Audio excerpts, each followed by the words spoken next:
Hey everyone, this is Summer here with Done Naturally, and today I have an Ask Summer. I have an expectant mom who was wondering about C-section and milk supply and breastfeeding. She was under the impression that her C-section may delay the onset of her big milk production, that it might interfere with breastfeeding or negatively impact breastfeeding, and she wanted to know a little bit more. So I have a little bit more to tell you, as many of you might have that same question. So let's go.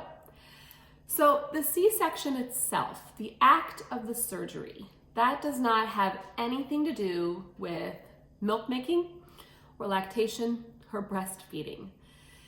What happens, regardless of whether or not you have a surgical birth or a natural birth, is the placenta detaches from the uterus. So when that placenta comes away from the body, we have a large drop in progesterone, which is a hormone.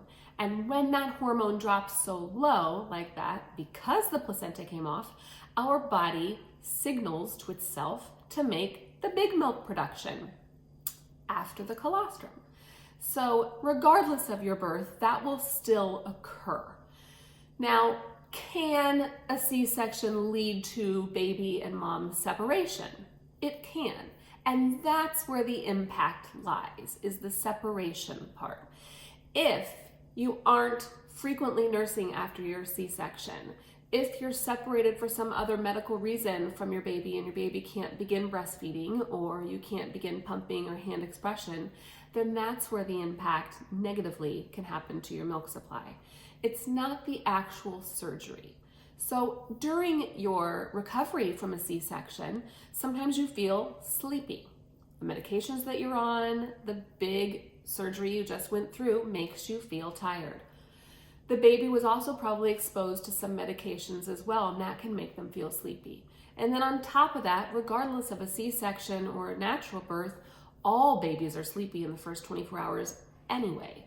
So it's best after your C-section if somebody can bring the baby around to you, to your face, to your neck or chest area, and just have that skin contact time. That will elevate your oxytocin hormones, which will help with milk making and bonding. And it's not necessarily about that first latch. Directly after the C-section, you're not going to be able to do that, but you can still have someone bring the baby around to you, and that's very important. Once you're in your recovery place, about a couple hours later, you'll have that opportunity for working on breastfeeding, and that will hopefully continue. If you're feeling so sleepy that you're not waking up to wake the baby up to breastfeed, then that itself can create a delay in your milk supply or reduced milk supply or problems with breastfeeding. But if you plan for this and you have somebody there by your side who can help you wake up, who reminds you to wake up, or maybe you set your alarm so that you can wake up and help wake your baby up, that will help you have that same touch time, that connection, that frequency to help your milk supply. But the actual surgery itself has nothing to do with it. It's basically the effects afterward that mothers experience that if they don't tackle can make it a little more difficult. But you should be reassured that a C-section does not just put you in a place where you're going to have breastfeeding difficulty and your milk's going to come in later. That's not how it works. So don't be worried. Just make sure you're having a lot of skin contact with your baby and that you're working on waking frequently to work on nursing. If you're not nursing, then getting pumping initiated and working on hand expression. I'll give you that link right there below. That's a wonderful link that will show you how to use your hands to express milk, and that can help with milk stimulation. And often you get a lot more out with hand expression than you do with pumping in the beginning days.